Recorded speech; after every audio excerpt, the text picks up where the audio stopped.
지금 바로 하나만 기억하세요. 최고의 투자 전략은 시장을 이기는 것이 아니라 자기 자신을 이기는 것입니다. 오늘 영상에서 알려드리는 12가지 함정 중 하나만 피해도 수익률이 달라집니다. 여러분은 투자할 때 가장 힘든 순간이 언제였나요? 댓글로 솔직하게 남겨주세요. 서로의 경험이 누군가에게는 큰 교훈이 됩니다. 이 영상이 도움이 되셨다면 구독과 좋아요 꼭 눌러주세요. 여러분의 작은 클릭이 더 좋은 투자 콘텐츠를 만드는 힘이 됩니다. 당신의 뇌는 투자의 적입니다. 이 말이 과장처럼 들릴 수 있습니다. 하지만 수십 년간 축적된 행동경제학 연구 결과는 명확합니다.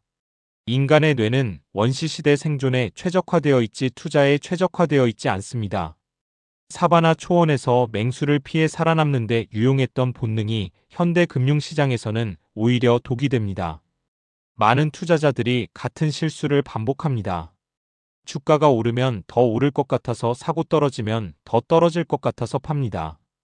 뉴스에서 좋다는 종목을 추천하면 뒤늦게 뛰어들고 조금만 손실이 나도 견디지 못하고 손절합니다. 장기 투자를 다짐하지만 한 달도 못 버티고 계좌를 들여다보며 조바심을 냅니다. 분산 투자가 중요하다는 것을 알면서도 어느새 한두 종목에 몰빵을 합니다. 이런 행동들이 왜 반복될까요? 의지가 약해서일까요? 지식이 부족해서일까요? 물론 그런 요소도 있습니다.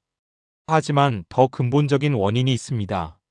바로 우리 뇌의 구조적 한계입니다. 진화 과정에서 형성된 인지 편향들이 합리적 투자 판단을 방해하는 것입니다. 오늘 영상에서는 뇌가 투자를 망치는 12가지 구체적인 방법을 알아봅니다. 단순히 이론적인 설명에 그치지 않습니다. 실제로 어떤 상황에서 이런 편향이 나타나는지, 그리고 어떻게 극복할 수 있는지 실전적인 방법까지 함께 다룹니다. 이 12가지 함정을 인식하는 것만으로도 투자 성과는 달라집니다. 적을 알아야 이길 수 있듯이 자신의 뇌가 어떤 방식으로 투자를 방해하는지 알아야 그것을 극복할 수 있습니다. 복리는 말이 아니라 증명입니다.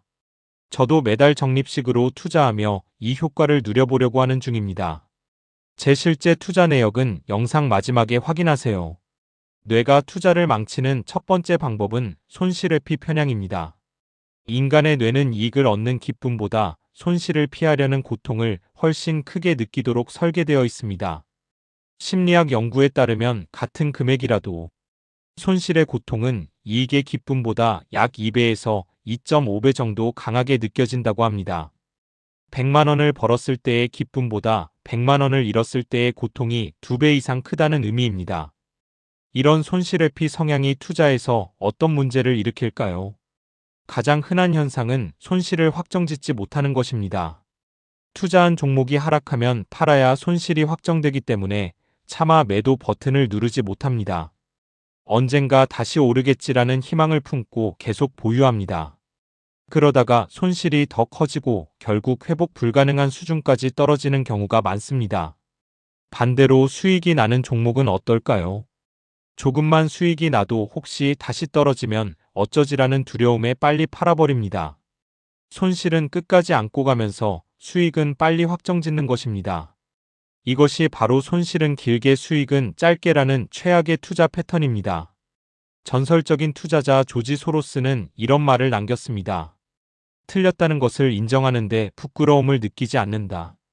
나는 틀리는 것을 인정하는데 자부심을 느낀다. 왜냐하면 틀림을 인정함으로써 무언가를 배웠다는 뜻이기 때문이다. 소로스는 손실을 인정하고 빠르게 대응하는 것이 장기적으로 더 나은 결과를 가져온다는 것을 누구보다 잘 알고 있었습니다. 1992년 소로스는 영국 파운드화의 과대평가를 확신하고 대규모 공매도에 나섰습니다. 하지만 처음부터 그의 판단이 맞았던 것은 아닙니다. 초기에 상당한 손실이 발생했고 주변에서는 포지션을 청산하라는 압박이 거셌습니다. 그러나 소로스는 자신의 분석이 틀렸다면 언제든지 손절할 준비가 되어 있었기에 오히려 담담하게 포지션을 유지할 수 있었습니다. 결국 영국 정부는 유럽 환율 메커니즘에서 탈퇴했고 소로스는 단 하루 만에 10억 달러 이상의 수익을 올렸습니다. 소로스의 사례에서 주목할 점은 그가 손실을 두려워하지 않았다는 것입니다. 틀리면 인정하고 빠져나오면 된다는 마인드가 있었기에 큰 베팅을 할 수 있었고, 결과적으로 큰 수익도 거둘 수 있었습니다. 손실회피 편향을 극복하려면 어떻게 해야 할까요? 첫째로 투자 전에 미리 손절 기준을 정해두는 것이 중요합니다. 감정이 개입되기 전에 냉정하게 이 수준까지 떨어지면 판다라고 정해두면 실제 상황에서 더 쉽게 실행할 수 있습니다. 둘째로 손실을 투자 과정의 일부로 받아들이는 마인드가 필요합니다. 어떤 투자자도 매번 성공하지 않습니다.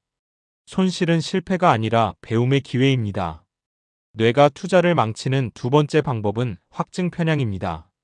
확증 편향은 자신이 이미 믿고 있는 것을 확인해주는 정보만 찾고 그것에 반대되는 정보는 무시하거나 과소평가하는 경향입니다.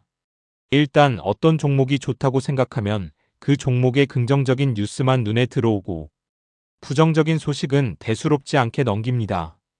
예를 들어 특정 기업에 투자한 후 그 기업의 부정적인 뉴스가 나오면 어떻게 반응할까요? 대부분의 투자자들은 저건 일시적인 문제야 또는 기자들이 과장한 거야 라고 생각하며 무시합니다. 반면 긍정적인 뉴스가 나오면 역시 내 판단이 맞았어라며 자신의 선택을 더욱 확신합니다. 이런 패턴이 반복되면 객관적인 판단 능력이 점점 떨어집니다. 레이 달리오는 세계 최대 헤지펀드인 브릿지워터 어소시에이츠의 창업자입니다. 그는 확증 편향의 위험성을 누구보다 잘 알고 있었습니다. 그래서 그는 극단적 투명성과 아이디어 능력주의라는 독특한 조직 문화를 만들었습니다. 달리오는 회의에서 모든 구성원이 자유롭게 반대 의견을 말할 수 있도록 장려했습니다. 심지어 신입사원이 창업자인 자신의 의견에 반박해도 그것을 환영했습니다. 왜냐하면 자신의 생각에 동의하는 사람만 주변에 두면 확증 편향에 빠질 수밖에 없다는 것을 알았기 때문입니다. 달리오는 자신의 저서에서 이렇게 말했습니다. 가장 큰 실수는 자신이 틀릴 수 있다는 가능성을 고려하지 않는 것이다. 나는 항상 내가 틀렸을 가능성을 찾으려고 노력한다. 그렇게 해야만 더 나은 결정을 내릴 수 있기 때문이다. 브릿지워터에서는 모든 회의가 녹화되고 누구나 그 내용을 검토할 수 있습니다. 이것은 투명성을 높이는 동시에 자신의 의견이 나중에 검증될 수 있다는 긴장감을 유지하게 합니다. 달리오는 이런 시스템을 통해 조직 전체가 확증 편향에 빠지는 것을 방지하려 했습니다. 확증 편향을 극복하려면 의도적으로 반대 의견을 찾아야 합니다. 내가 투자한 종목에 대해 비판적인 분석을 찾아보고 그것이 타당한지 진지하게 검토해야 합니다. 또한 투자 결정을 내리기 전에 이 투자가 실패할 수 있는 이유를 먼저 3가지 이상 적어보는 습관도 도움이 됩니다. 뇌가 투자를 망치는 세 번째 방법은 군중심리입니다. 인간은 사회적 동물입니다. 진화의 역사에서 무리에서 이탈하는 것은 곧 죽음을 의미했습니다. 그래서 우리 뇌는 다수의 행동을 따르도록 프로그래밍 되어 있습니다. 많은 사람들이 하는 행동은 옳은 것이고 안전한 것이라고 느끼는 것입니다. 투자에서 이런 군중심리는 치명적입니다. 주식시장이 과열되어 모두가 사고 있을 때 따라서 사고 시장이 공포에 빠져 모두가 팔 때 따라서 팝니다. 결과적으로 비싸게 사서 싸게 파는 최악의 타이밍이 됩니다. 1990년대 후반 닷컴 버블 당시를 생각해 보세요. 인터넷 관련 주식이라면 어떤 것이든 올랐습니다. 실제 수익이 없는 회사들의 주가가 하늘 높은 줄 모르고 치솟았습니다. 주변 사람들이 모두 주식으로 돈을 벌고 있었고 안 하면 바보 같다는 분위기였습니다. 많은 사람들이 무리를 따라 뛰어들었고 2000년 버블이 터지면서 막대한 손실을 입었습니다. 세스 클라만은 바우포스트 그룹의 창업자이자 역발상 투자의 대가로 알려져 있습니다. 그는 군중심리의 위험성을 경계하며 항상 독립적인 사고를 강조했습니다. 클라만은 이렇게 말했습니다. 가치 투자는 본질적으로 고독한 작업이다. 군중과 반대로 움직여야 하기 때문이다. 모두가 열광할 때 경계하고 모두가 공포에 떨 때 용기를 내야 한다. 이것은 쉬운 일이 아니다. 클라만은 2008년 금융위기 당시 시장이 공포에 빠졌을 때 오히려 적극적으로 매수에 나섰습니다. 당시 많은 투자자들이 패닉 상태에서 주식을 헐값에 내놓았고 클라만은 그것을 가치 대비 저렴하게 살 수 있는 기회로 보았습니다.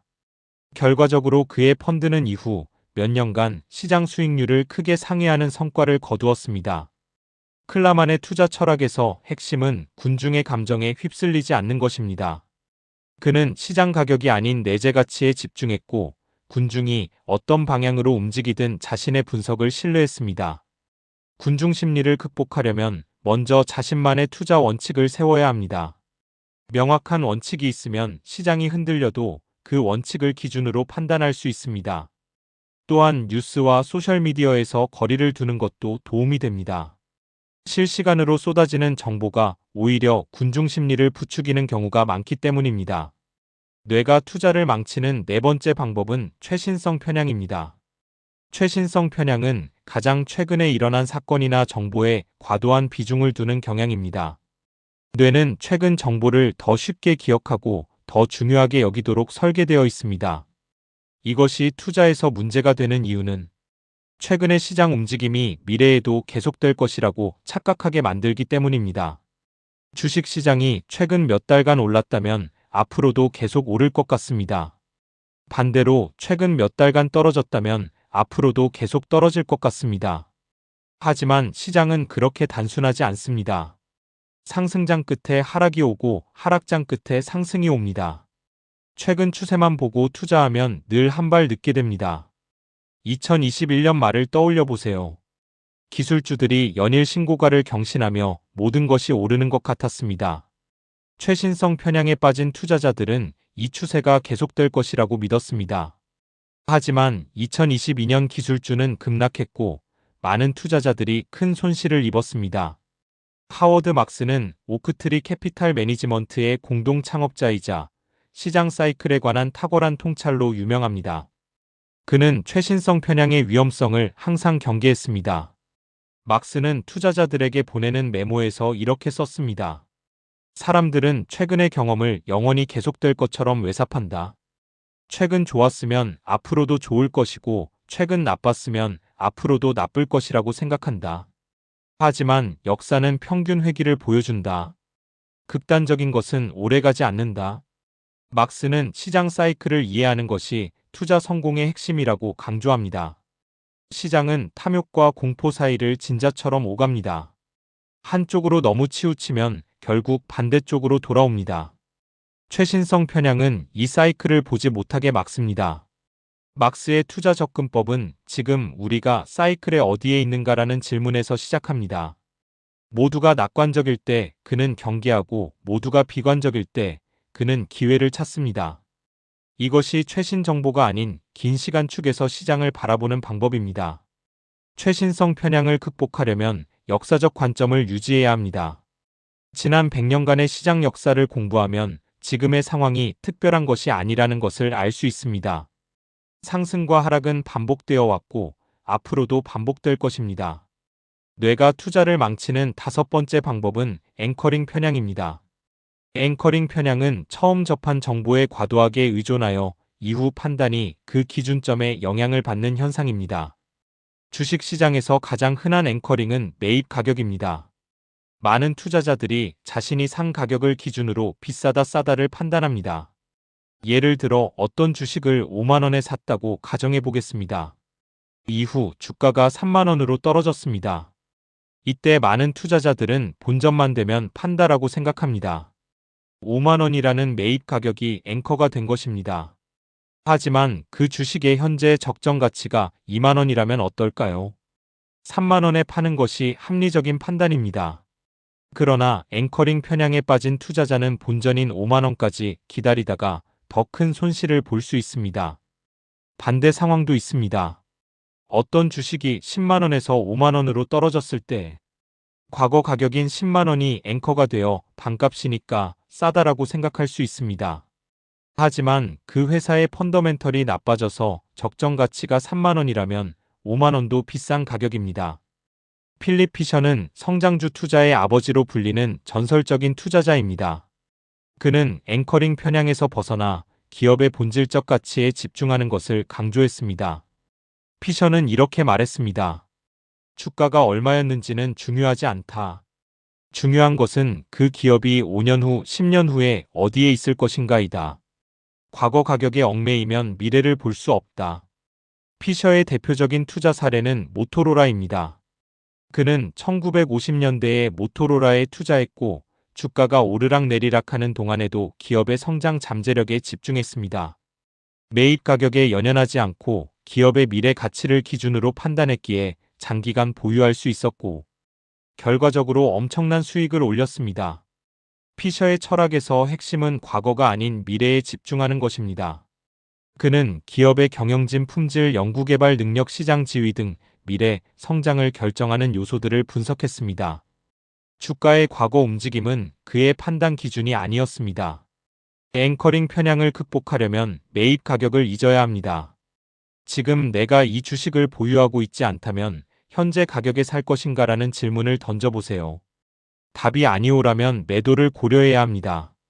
과거에 얼마에 샀는지는 미래 수익과 아무 관련이 없습니다. 뇌가 투자를 망치는 6번째 방법은 과잉확신 편향입니다. 과잉확신 편향은 자신의 판단 능력을 실제보다 높게 평가하는 경향입니다. 대부분의 사람들이 자신은 평균 이상의 운전 실력을 가졌다고 생각합니다. 투자에서도 마찬가지입니다. 많은 투자자들이 자신은 시장 평균보다 나은 수익을 올릴 수 있다고 믿습니다. 연구에 따르면 개인 투자자들의 실제 수익률은 시장 평균을 밑도는 경우가 대부분입니다. 잦은 매매, 과도한 집중 투자, 시장 타이밍을 맞추려는 시도 등이 수익률을 갉아먹습니다. 그런데 정작 투자자 본인은 자신이 잘하고 있다고 착각합니다. 과잉확신은 특히 몇 번 연속으로 수익을 냈을 때 강해집니다. 행운이었을 수도 있는 성공을 자신의 실력으로 귀인하고 점점 더 큰 베팅을 하게 됩니다. 그러다가 큰 손실을 입고 나서야 자신이 과신했다는 것을 깨닫습니다.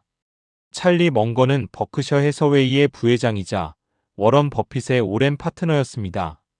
그는 지적 겸손의 중요성을 누구보다 강조한 인물입니다. 멍건은 이런 말을 남겼습니다. 나는 내가 무엇을 모르는지 아는 것이 무엇을 아는 것보다 더 중요하다고 생각한다. 자신의 한계를 인정하지 않으면 그 한계를 넘어서 실수를 저지르게 된다. 멍건은 능력의 범위라는 개념을 중시했습니다. 이것은 자신이 잘 이해하고 판단할 수 있는 영역을 명확히 인식하고 그 범위 안에서만 투자해야 한다는 개념입니다. 아무리 매력적인 투자 기회가 있어도 자신의 능력 범위를 벗어나면 과감히 패스했습니다. 멍건은 또한 이렇게 말했습니다. 세상에는 내가 이해할 수 없는 것들이 많다. 그것은 부끄러운 일이 아니다. 부끄러운 것은 이해하지 못하면서 이해한 척하는 것이다. 과잉확신을 극복하려면 자신의 투자 기록을 냉정하게 검토해야 합니다. 시장 평균과 비교해서 실제로 더 나은 성과를 내고 있는지 확인하세요. 또한 모르면 모른다고 인정하는 지적 정직함이 필요합니다. 이해하지 못하는 분야에는 투자하지 않는 원칙을 세우세요. 뇌가 투자를 망치는 7번째 방법은 처분 효과입니다. 처분 효과는 수익이 난 주식은 빨리 팔고 손실이 난 주식은 오래 보유하는 경향입니다. 앞서 설명한 손실 회피 편향과 연결되어 있지만 좀 더 구체적인 행동 패턴입니다. 수익이 나면 뇌는 이 기분 좋은 상태를 확정지으려 합니다. 수익이 사라질지도 모른다는 두려움이 빨리 팔게 만듭니다. 반면 손실이 나면 뇌는 고통을 회피하려 합니다. 팔면 손실이 확정되니까 차마 팔지 못하고 언젠가 오르겠지라며 계속 보유합니다. 결과적으로 상승하는 좋은 주식은 일찍 팔아버리고 하락하는 나쁜 주식은 오래 들고 있게 됩니다. 이것은 정확히 반대로 해야 할 행동입니다. 좋은 주식은 오래 들고 나쁜 주식은 빨리 정리하는 것이 올바른 접근입니다. 조지 소로스는 처분 효과와 반대로 행동하는 것으로 유명했습니다. 그는 이런 말을 했습니다. 중요한 것은 맞았을 때 얼마나 버느냐가 아니라 틀렸을 때 얼마나 잃느냐이다. 잘 되는 투자는 키우고 안 되는 투자는 빨리 정리하라. 소로스의 퀀텀 펀드는 수십 년간 연평균 30%가 넘는 수익률을 기록했습니다. 그 비결 중 하나가 바로 처분 효과를 극복한 것입니다. 소로스는 손실이 나면 빠르게 손절하고 수익이 나면 추세가 지속되는 한 계속 보유했습니다. 처분 효과를 극복하려면 매도 기준을 미리 정해 두어야 합니다. 이 종목은 어떤 조건에서 팔겠다라는 규칙을 투자 전에 세우세요. 수익이든 손실이든 그 기준에 도달하면 감정과 상관없이 실행하는 것이 중요합니다. 뇌가 투자를 망치는 여덟 번째 방법은 결과 편향입니다. 결과 편향은 의사결정의 질을 결과만으로 판단하는 경향입니다. 좋은 결과가 나오면 좋은 결정이었다고 생각하고 나쁜 결과가 나오면 나쁜 결정이었다고 생각합니다.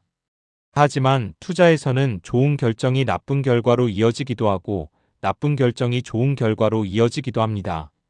예를 들어 분석 끝에 어떤 종목에 투자했는데 예상치 못한 외부 요인으로 주가가 급락했다고 합시다. 이것이 나쁜 결정이었을까요? 결정 과정 자체는 합리적이었다면 그것은 여전히 좋은 결정입니다. 단지 결과가 운이 나빴을 뿐입니다. 반대로 친구 추천으로 아무 분석 없이 어떤 종목을 샀는데 운 좋게 크게 올랐다고 합시다. 이것이 좋은 결정이었을까요? 결과만 보면 그렇습니다. 하지만 결정 과정은 형편없었습니다. 같은 방식으로 계속 투자하면 결국 큰 손실을 볼 가능성이 높습니다. 레이 달리오는 결과가 아닌 과정의 질에 집중해야 한다고 강조했습니다. 그는 이렇게 말했습니다. 나쁜 결과가 나왔다고 해서 결정이 나빴던 것은 아니다. 좋은 결과가 나왔다고 해서 결정이 좋았던 것도 아니다. 중요한 것은 결정 과정이 합리적이었는가이다. 달리오의 브릿지워터에서는 모든 투자 결정의 과정을 기록하고 검토합니다. 결과가 어땠든 간에 그 결정이 어떤 논리로 내려졌는지 분석합니다.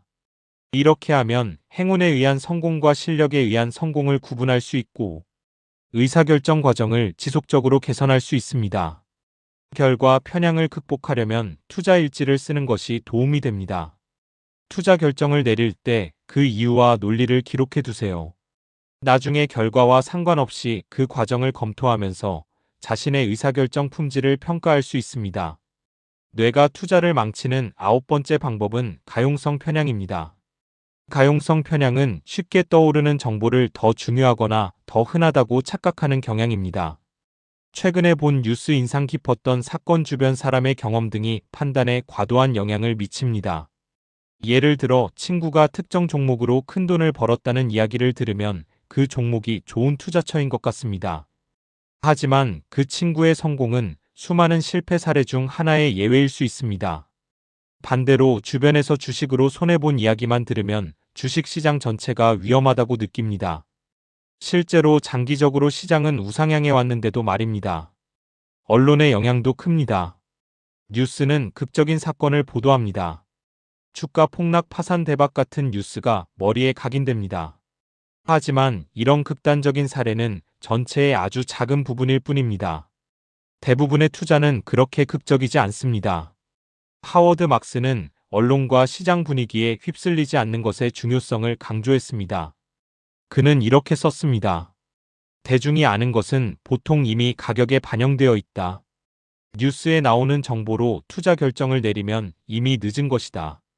더 중요한 것은 아직 주목받지 않는 것들을 찾는 것이다. 막스는 또한 통계적 사고의 중요성을 강조했습니다.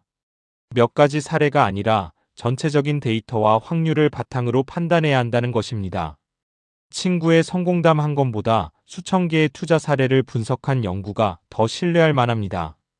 가용성 편향을 극복하려면 일화적 증거에 의존하지 말고 데이터를 찾아보는 습관이 필요합니다. 친구가 돈을 벌었다는 이야기보다 그 종목의 재무제표와 산업 분석이 더 중요합니다. 또한 언론의 과장된 보도에 휩쓸리지 않는 비판적 사고도 필요합니다. 뇌가 투자를 망치는 열 번째 방법은 기회비용 무시입니다. 기회비용은 어떤 선택을 함으로써 포기한 다른 선택의 가치입니다. 투자에서 기회비용을 무시하면 비효율적인 자본 배분을 하게 됩니다. 가장 흔한 예가 손실난 주식을 본전이 올 때까지 기다리는 것입니다. 앵커링 편향과도 연결되지만 기회비용 관점에서 보면 더 명확해집니다. 손실난 주식을 들고 있는 동안 그 돈을 다른 곳에 투자했다면 얼마를 벌 수 있었을까요? 본전을 기다리며 1년을 허비하는 동안 다른 좋은 종목이 50% 올랐다면 그만큼 기회를 놓친 것입니다. 현금을 들고 있는 것도 기회비용이 있습니다. 주가가 더 떨어질 것 같아서 현금으로 기다리는 동안 시장이 상승하면 그만큼의 수익 기회를 놓치게 됩니다. 물론 반대로 시장이 하락하면 현금을 들고 있는 것이 유리합니다. 중요한 점은 현금도 선택이고 그에 따른 기회비용이 있다는 것을 인식해야 한다는 것입니다. 세스 클라마는 기회비용을 항상 염두에 두는 투자자입니다. 그는 이렇게 말했습니다. 모든 투자 결정은 다른 대안과의 비교다. 이 주식이 좋은가라고 묻지 말고 이 주식이 다른 대안보다 나은가라고 물어야 한다. 클라만의 바우포스트 그룹은 좋은 기회가 없을 때는 현금 비중을 높이는 것으로 유명합니다. 하지만 그것은 시장 타이밍을 맞추려는 것이 아닙니다. 단지 현재의 투자 대안들이 기대 수익률 대비 매력적이지 않다는 판단일 뿐입니다. 더 좋은 기회가 오면 그때 투자하기 위해 현금을 보유하는 것입니다. 기회비용을 인식하려면 항상 대안을 생각해야 합니다. 이 돈을 여기 넣지 않고 다른 데 넣으면 어떨까라는 질문을 던지세요. 손실난 주식에 묶여있는 돈이 다른 곳에서 더 잘 일할 수 있다면 손절하는 것이 합리적입니다. 뇌가 투자를 망치는 11번째 방법은 프레이밍 효과입니다. 프레이밍 효과는 같은 정보라도 어떻게 표현되느냐에 따라 다르게 인식하는 현상입니다. 예를 들어 이 펀드는 80%의 확률로 수익을 냅니다와 이 펀드는 20%의 확률로 손실을 냅니다는 같은 말입니다. 하지만 첫 번째 표현이 더 매력적으로 느껴집니다. 투자에서 프레이밍 효과가 문제가 되는 이유는 정보 제공자들이 이것을 악용하기 때문입니다. 증권사 리포트, 펀드 광고, 재무뉴스 등에서 정보를 유리하게 포장합니다. 같은 실적을 두고 전년 대비 성장이라고 표현할 수도 있고 예상치 하회라고 표현할 수도 있습니다. 주가 차트도 프레이밍의 도구입니다. 어디서부터 차트를 시작하느냐에 따라 상승 추세로 보이기도 하고 하락 추세로 보이기도 합니다. 1년 차트를 보면 급등한 것 같은데 5년 차트를 보면 여전히 고점 대비 반토막인 경우도 있습니다. 찰리 멍거는 정보를 액면 그대로 받아들이지 말고 여러 관점에서 바라보라고 조언했습니다. 그는 이렇게 말했습니다. 문제를 뒤집어서 생각하라. 항상 반대쪽에서 바라보라. 세상의 많은 문제는 정방향보다 역방향으로 생각할 때 더 잘 풀린다. 멍거의 역삼법은 프레이밍 효과를 극복하는 좋은 도구입니다. 어떤 투자가 성공하는 이유를 생각하는 대신 실패할 수 있는 이유를 생각해 보세요. 긍정적으로 포장된 정보의 이면에 무엇이 있는지 찾아보세요. 프레이밍 효과를 극복하려면 정보를 다양한 형태로 변환해서 보는 습관이 필요합니다. 퍼센트로 된 숫자를 절대 금액으로 바꿔보세요. 상승률을 강조하는 차트를 더 긴 기간으로 확장해 보세요. 같은 정보를 다르게 표현해 보면 본질이 더 잘 보입니다. 뇌가 투자를 망치는 12번째 방법은 행동 편향입니다. 행동 편향은 아무것도 하지 않는 것보다 무언가를 해야 한다고 느끼는 경향입니다. 뇌는 가만히 있는 것을 불편해합니다. 특히 불확실한 상황에서 무언가를 하면 통제력을 가진 것 같은 착각이 듭니다. 투자에서 이것은 과도한 매매로 이어집니다. 시장이 흔들리면 뭔가를 해야 할 것 같습니다. 뉴스를 보고 종목을 바꾸고 비중을 조절하고 타이밍을 맞추려 합니다. 하지만 대부분의 경우 가만히 있는 것이 더 나은 결과를 가져옵니다. 연구에 따르면 개인 투자자들의 매매 빈도가 높을수록 수익률은 낮아지는 경향이 있습니다. 매매할 때마다 수수료와 세금이 발생하고 감정적 판단으로 잘못된 타이밍에 사고 팔게 됩니다. 많은 경우 그냥 사서 들고 있었으면 더 나았을 것입니다. 필립 피셔는 인내심의 중요성을 강조한 투자자입니다. 그는 이렇게 말했습니다. 훌륭한 기업의 주식을 샀다면 팔아야 할 때는 거의 영원히 오지 않는다. 가장 큰 수익은 몇 년이 아니라 수십 년을 보유했을 때 온다. 피셔는 자신이 투자한 종목을 수십 년간 보유하는 것으로 유명했습니다. 시장의 단기적 변동에 반응하지 않았습니다. 그는 시장이 흔들릴 때마다 매매하는 것은 정원에 심은 나무를 매주 뽑아서 뿌리가 잘 자라는지 확인하는 것과 같다고 비유했습니다. 행동 편향을 극복하려면 아무것도 하지 않는 것도 전략이라는 인식이 필요합니다. 매매를 하기 전에 이 거래가 꼭 필요한가라고 자문하세요. 시장이 흔들릴 때 충동적으로 반응하지 말고 하루 이틀 기다린 후 결정하는 규칙을 세우세요. 워런 버핏은 이런 습관을 버렸습니다. 젊은 시절 버핏은 벤저민 그레이엄의 영향을 받아 시가총액보다 순자산이 높은 소위 담배꽁초 주식에 투자했습니다. 싸게 사서 적당히 오르면 파는 방식이었습니다. 이것은 단기적 관점의 투자였고 끊임없이 새로운 기회를 찾아야 했습니다. 버핏은 찰리 멍거를 만나면서 이 습관을 버렸습니다. 멍거는 버핏에게 적당한 가격에 훌륭한 기업을 사는 것이 훌륭한 가격에 적당한 기업을 사는 것보다 낫다고 설득했습니다. 버핏은 싸게 사야 한다는 앵커링에서 벗어나 기업의 질적 가치에 집중하기 시작했습니다. 또한 버핏은 과도한 분산 투자 습관을 버렸습니다. 그레이엄은 많은 종목에 분산 투자하라고 가르쳤지만 버핏은 자신이 잘 이해하는 소수의 훌륭한 기업에 집중 투자하는 방식으로 바꿨습니다. 이것은 과잉 확신이 아니라 능력의 범위를 인정하는 지적 겸손에서 나온 것입니다. 버핏은 이렇게 회고했습니다. 찰리가 나를 업그레이드 시켰다. 나는 그레이엄의 영향에서 벗어나는데 오랜 시간이 걸렸다. 하지만 그 변화가 없었다면 지금의 버크셔 해서웨이는 없었을 것이다. 지금까지 뇌가 투자를 망치는 12가지 방법과 전설적인 투자자들의 철학을 살펴봤습니다. 이제 시청자 여러분이 바로 실행할 수 있는 실전 팁을 정리해드리겠습니다. 첫 번째 팁은 투자 일지를 쓰는 것입니다. 레이 달리오가 브릿지워터에서 모든 의사결정을 기록하고 검토하듯이 여러분도 투자 일지를 쓰세요.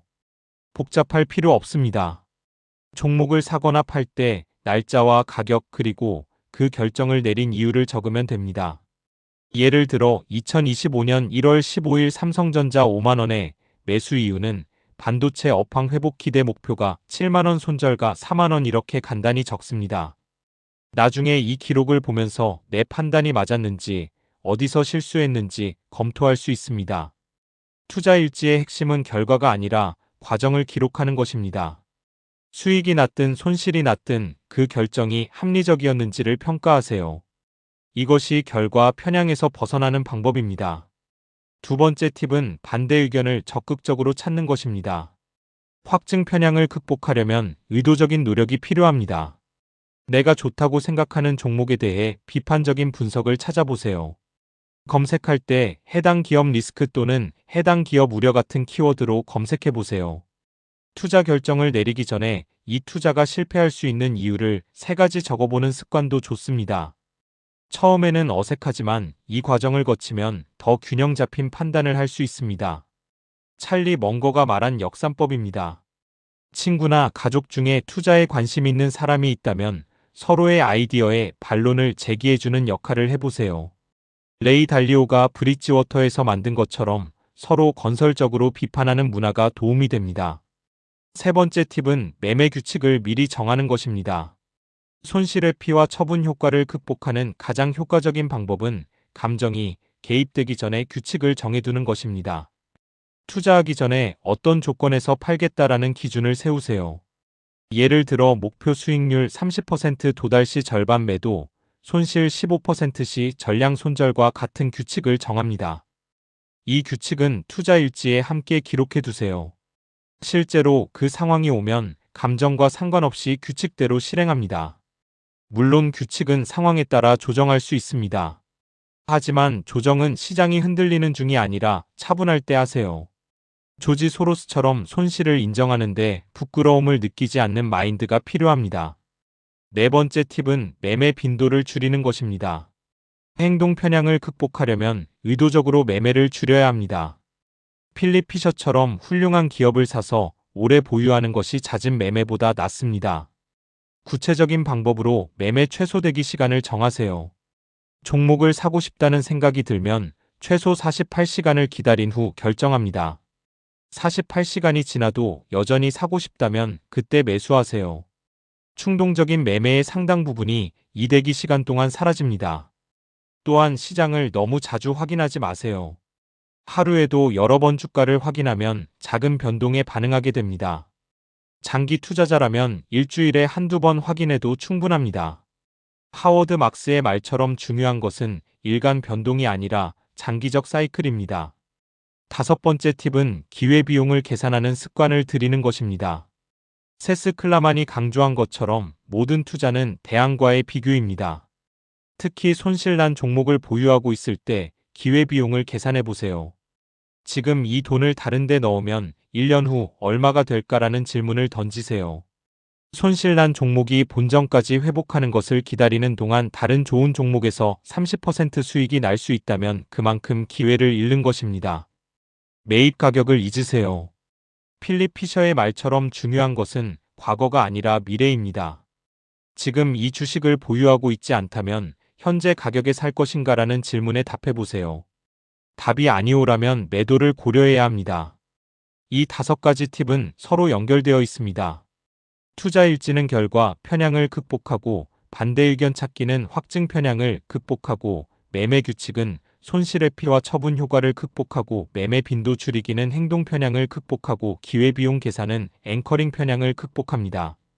이것들을 습관으로 만들면 뇌가 투자를 망치는 것을 막을 수 있습니다. 오늘 다룬 핵심을 정리하겠습니다. 첫째로 인간의 뇌는 투자에 최적화되어 있지 않습니다. 손실회피, 확증 편향, 군중심리 등 12가지 인지 편향이 합리적 판단을 방해합니다. 둘째로 조지 소로스, 레이 달리오, 세스 클라만 같은 전설적 투자자들은 이런 편향을 인식하고 극복하는 방법을 개발했습니다. 셋째로 투자 일지 쓰기, 반대 의견 찾기, 매매 규칙 정하기, 매매 빈도 줄이기, 기회비용 계산하기 같은 실천적 방법으로 여러분도 인지 편향을 극복할 수 있습니다. 이 영상이 도움이 되셨다면 구독과 좋아요 부탁드립니다. 여러분의 구독이 더 좋은 투자 콘텐츠를 만드는 힘이 됩니다. 영상 내용과 별개로 저는 개인적으로 적립식 투자를 이렇게 이어가고 있습니다. 수익을 보여드리기보다는 그냥 과정을 기록해두는 정도로만 봐주시면 좋겠습니다. 이 내용은 개인적인 투자 기록이며 투자 권유가 아닙니다. 이 영상을 끝까지 보셨다는 것은 이미 부자가 되기 위한 첫걸음을 내디디셨다는 뜻입니다. 자신의 뇌를 이해하고 그 한계를 인정하는 것, 그것이 진정한 투자 성공의 시작입니다. 최고의 투자는 시장을 이기는 것이 아니라 자기 자신을 이기는 것입니다.